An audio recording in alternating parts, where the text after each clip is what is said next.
Welcome back, everybody. Today's project we got to work on is doing a little maintenance on the truck. This is a Ram 3500 Cummins, and today we got to change the two fuel filters and grease the front drive shaft cardan joint. There's a fuel filter in the engine compartment and a fuel filter under the bed, and then we'll get to the drive shaft after that. One of the things that I use a lot for this, or most for this, is this topside creeper. That makes this significantly easier for the engine fuel filter. You can get right in here to it without having to lay either across the fender, across the engine. So I can't remember where I bought this at, but it definitely makes this job significantly easier. For the drain for the engine mounted fuel filter, you can kind of see that clear tube up there above the front differential. I have an extension, basically I connect to that to then drain the filter housing. So I can't get the camera up there and my hands at the same time, so I'll get the extension mounted and then I'll show what that looks like. Okay, there you can see the extension. I've got a blue fitting that fits inside of the attached drain on the truck. And then I just have a section of clear tubing that allows me to bring it down here. It's tough to see with the light, but down here, and I just drain it into a clean coffee can. So we'll jump up top here and open the drain. Okay, lighting's not the best, but you can see here on the driver's side, down between the master cylinder and the engine is the fuel filter housing. And the yellow knob you see down there is the opening for the drain. So it's gonna reach a Phillips screwdriver in here. Not sure if anybody can.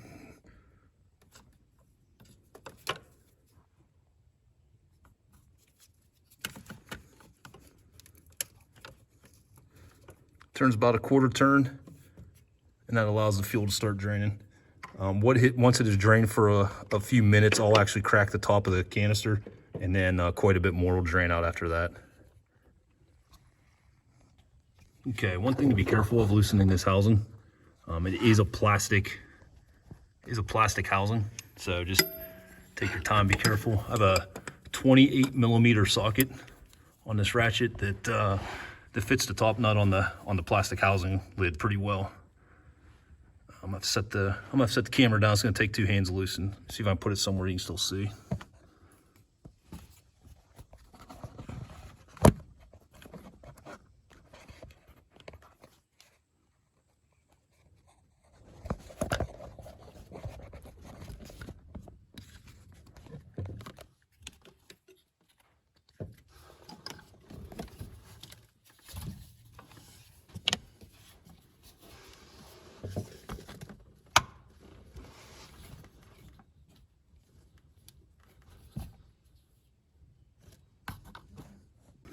Okay, I had to move the camera for a minute just to get the initial break on the lid, just because it's just tight with the plastic housing.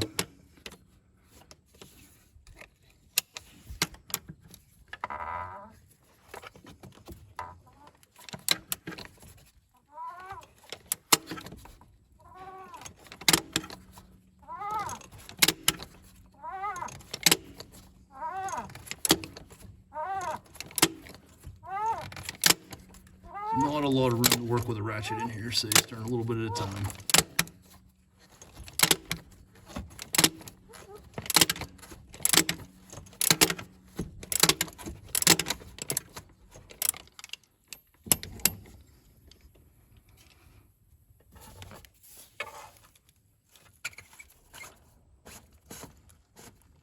And now the fuel is definitely draining out, so definitely let it drain for a couple minutes, get the fuel out of there.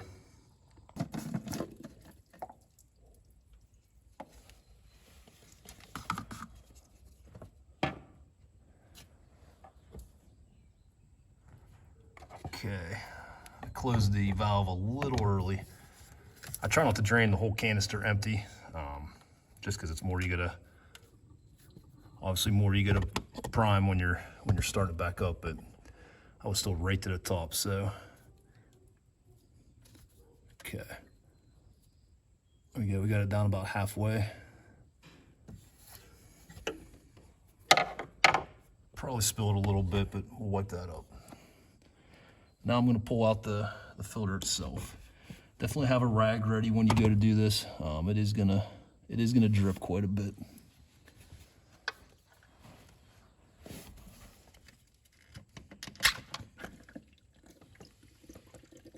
You can hold the filter just above the open housing too and let the filter drain out some.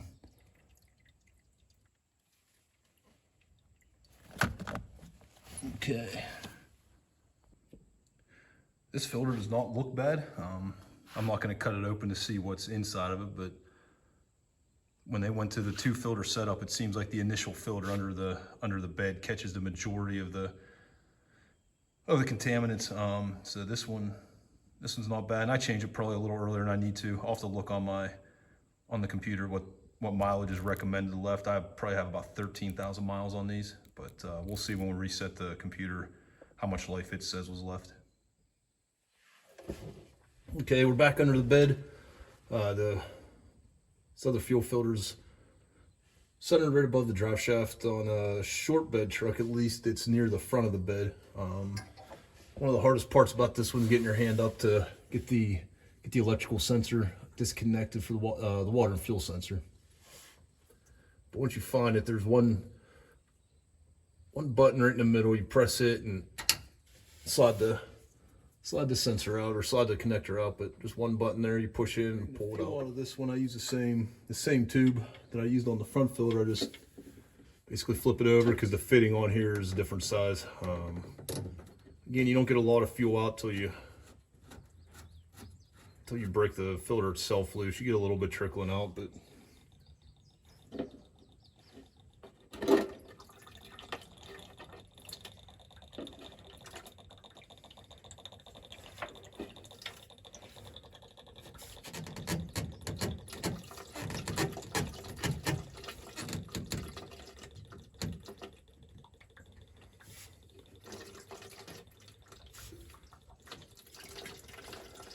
once you crack that filter loose a little bit, you get a vent and it drains nicely.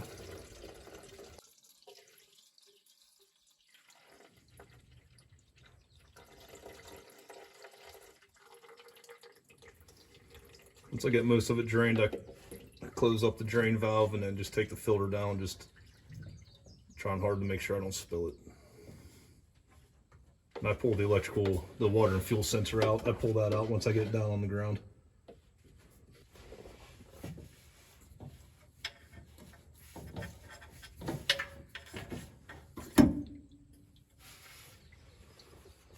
Okay, next thing to do is remove this water and fuel sensor. I have this wrench I bought from Gino's garage. It's made for that sensor, so it just makes it a little easier to get off.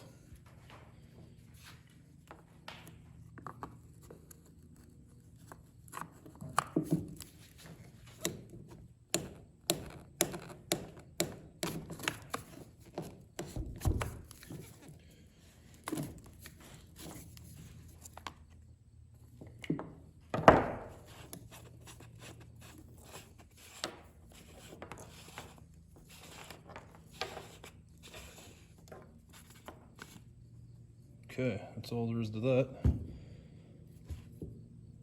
Just gonna wipe that off, and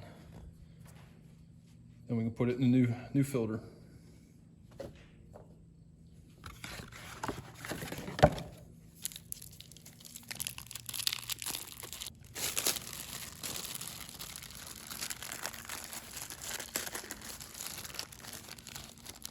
They do give you a new O-ring for the water and fuel sensor itself. And I basically just take this and dip it in some of the diesel fuel we just drained.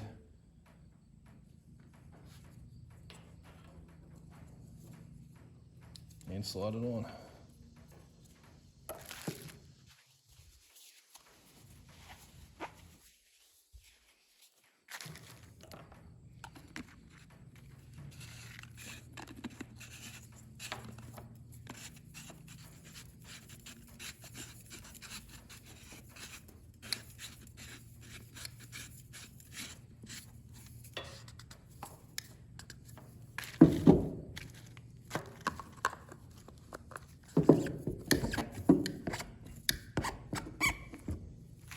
tighten that till it's pretty snug. Then we gotta install the gasket for the filter itself. So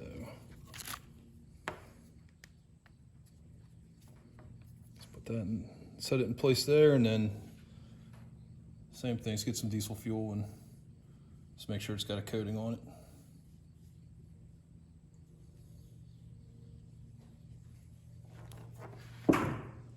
Okay, take this and put this back on the truck.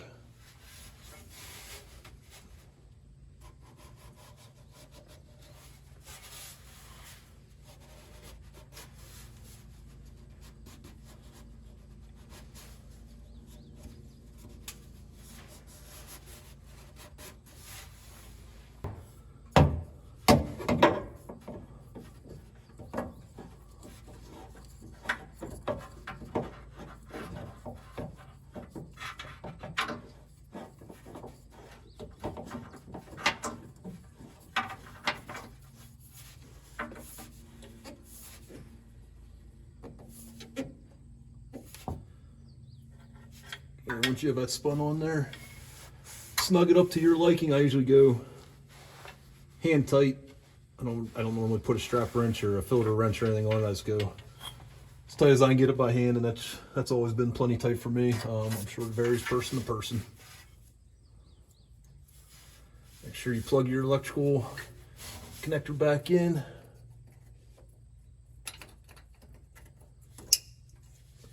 Put that in place, and then make sure your valve's closed. Okay. Time to prime the system. Okay, so for resetting the monitor, turn your ignition on.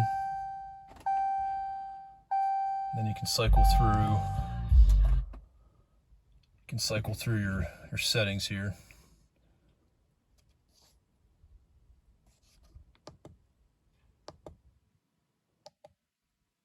And I'm sure this is different on each vehicle or each trim level. Or so this is saying that 12% filter life left, and it says I changed it just over 13,000 miles ago. Like I said, I normally do to 12. I'm just running a little behind this time. So I just hold the right arrow down on my steering wheel here.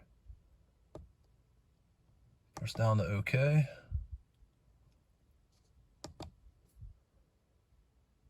That resets it for me. So let's go back to my normal screen I'm at. I normally run on that screen, so that's it for that. And then the only other thing to do is to actually prime the system. So all I normally do is I just set the ignition to run probably half dozen or so times.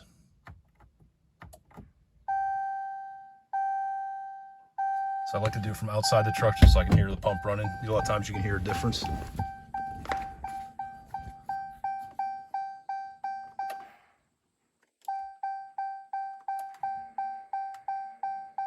Okay.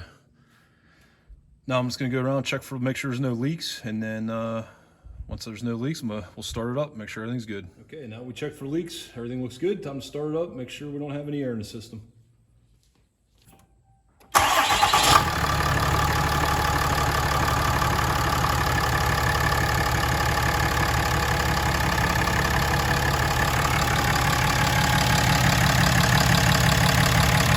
Check for leaks.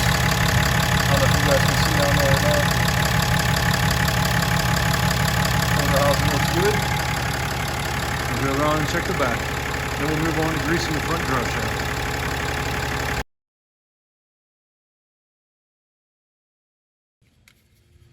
Okay, so this is the front drive shaft. I'm gonna grease this. I think it's called a double cardan joint, but I'm not gonna be able to get the grease gun in here and my hands and the camera, so I'm just kind of showing where it's at. Trying to do this without, if you see right in here, get the camera to focus, that is the actual grease fitting. It's not on, there's two U-joints here, one on the front of this joint and then one on the back end of the joint, and the grease fitting actually goes in the center in between. I forget the mileage they ask you to grease this, but it's hard to get to. But when they started putting the front axle disconnect on these trucks, you can easily spin this drive shaft by hand without taking a tire or anything off the ground. So that makes it quite a bit easier to find. But yeah, I'm gonna go ahead and grease that, and then we'll finish up here.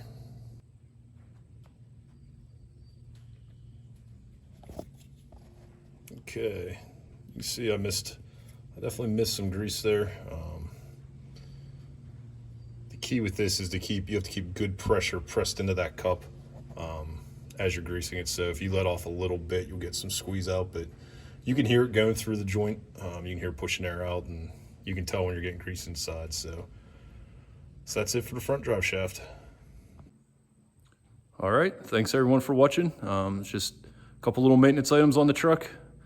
Nothing too big, but thanks for watching. If you enjoyed the video, please hit the like button and subscribe. Thanks.